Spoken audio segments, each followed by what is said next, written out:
بسم الله الرحمن الرحيم.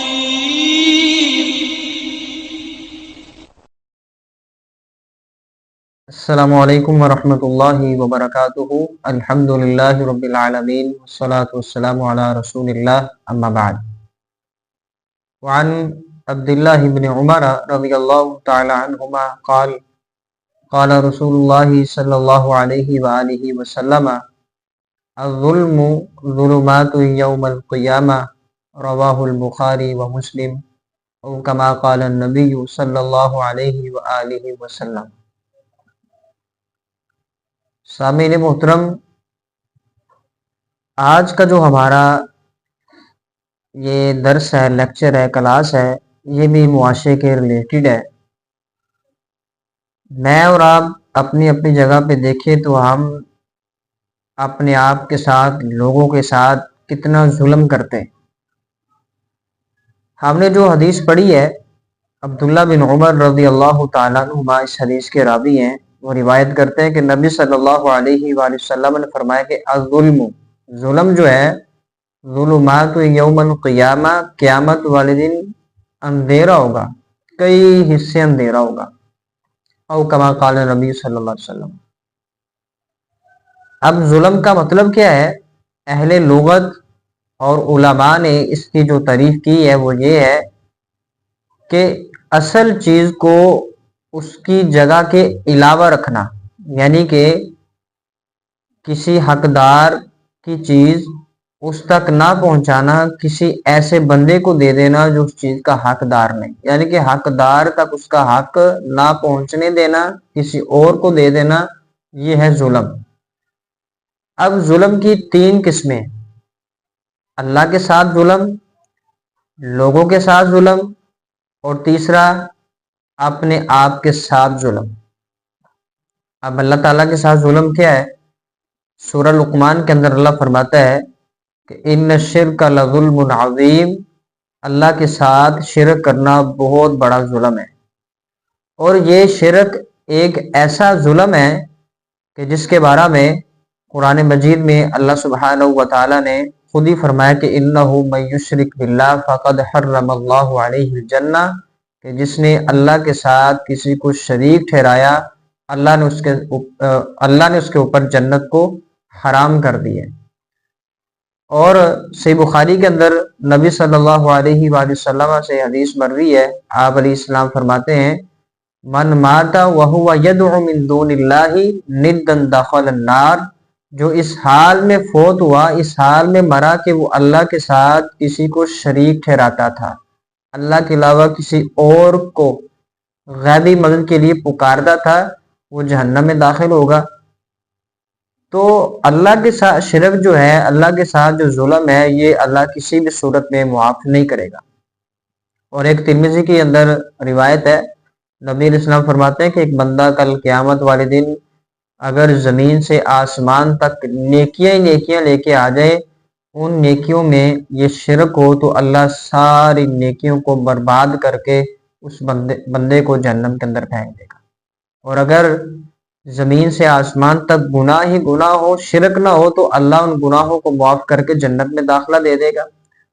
تو شرک جو ہے، یہ شرک والا جو ظلم ہے، یہ اللہ سبحانہ و تعالی اگر بندہ مرنے سے قبل اس سے ہمیشہ ہمیشگی کے لیے توبہ نہ کرے تو اللہ معاف نہیں کرے گا.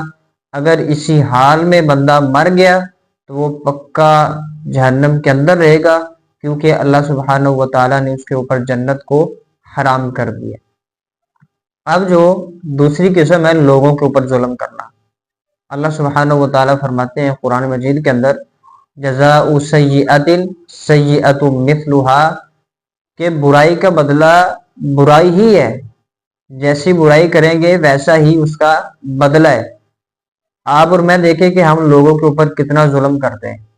چھوٹا ہے تو ہم اس کا حق کھاتے ہیں، اس کی حصے کی جو چیزیں ہیں وہ کھا پی جاتے ہیں. بڑوں کی نافرمانی، اب یہ بڑوں کے ساتھ بد زبانی کرنا، ان کا لحاظ نہ کرنا، یہ سارا ان کو تکلیف پہنچانا، ان کے ساتھ ظلم والا معاملہ اسی زمرے میں آتا ہے. اور اللہ قرآن میں فرماتے ہیں کہ انہ لا یحب الظالمین، اللہ سبحانہ و تعالیٰ ظالموں کے ساتھ محبت نہیں کرتا۔ اس کے بعد جو تیسری اس کی ڈیفینیشن ہے، تیسری قسم ہے کہ اپنے آپ کے ساتھ ظلم کرنا۔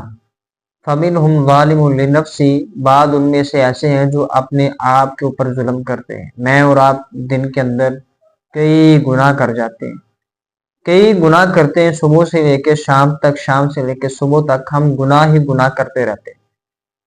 تو ہمیں اپنے آپ کے اوپر جو ہم ظلم کرتے ہیں اس سے بھی رکنا ہے، لوگوں کے اوپر جو ظلم کرتے ہیں اس سے بھی رکنا ہے، جو اللہ سبحانہ و تعالیٰ کے ساتھ ہم اگر ظلم کر رہے ہیں ہم نے اس سے بھی رکنا ہے۔ شرک کیا ہوتا ہے؟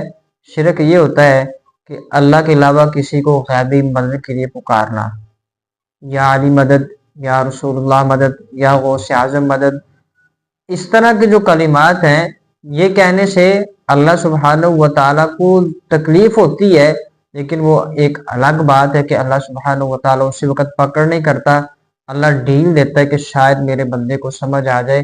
اللہ قرآن میں فرماتا ہے وَالَّذِينَ تَدْعُونَ مِن دُونِ اللَّهِ مَا يَمْلِكُونَ مِن قِطْمِيرٍ، اللہ کے علاوہ جن کو تم پکارتے ہو، جن سے تم غیبی مدد مانگتے ہو، وہ قطمیر کے بھی مالک نہیں ہیں۔ اب قطمیر کیا ہوتی ہے؟ کھجور کی گٹلی کے اوپر جو سفید نما چھلکا ہوتا ہے اس کو قطمیر کہتے ہیں۔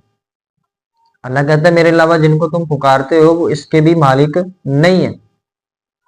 تو اللہ کے ساتھ کسی کو بھی نہیں شریک بنانا، نہ شریک ٹھہرانا ہے، یہ اللہ کے ساتھ ظلم ہے۔ صحیح بخاری کے اندر روایت ہے، نبی صلی اللہ علیہ وآلہ وسلم فرماتے ہیں تم میں سے اگر کسی نے اپنے بھائی کے اوپر ظلم کیا ہے تو وہ اس سے معاف کروا لے، کل قیامت والے دن درم و دینار کسی کے کوئی کام نہیں آئے گا۔ جس کے اوپر ظلم کیا جائے گا، کیا ہوگا، اس کے کھاتے میں آپ کی نیکیاں ڈال دی جائیں گی، آپ کی نیکیاں ختم ہو گئی، اس کا بھی بدلہ باقی ہے۔ تو نبی رحمت جناب محمد رسول اللہ صلی اللہ علیہ وآلہ وسلم فرماتے ہیں پھر اس کے گناہ اس ظلم کرنے والے کے کھاتے میں ڈال دیے جائیں گے، او کما قال نبی صلی اللہ علیہ وآلہ وسلم۔ تو مجھے اور آپ کو ظلم کرنے سے، چاہے ہم لوگوں پر کریں، اپنے آپ پر کریں، یا اللہ سبحانہ و تعالیٰ کی ذات کے ساتھ کریں، ہم نے اس کبیرہ گناہ سے بچنا ہے، لوگوں کو بھی اس کی ترغیب دلانی ہے۔ ھذا ما کان عندی واللہ اعلم بالصواب۔ السلام علیکم ورحمۃ اللہ وبرکاتہ۔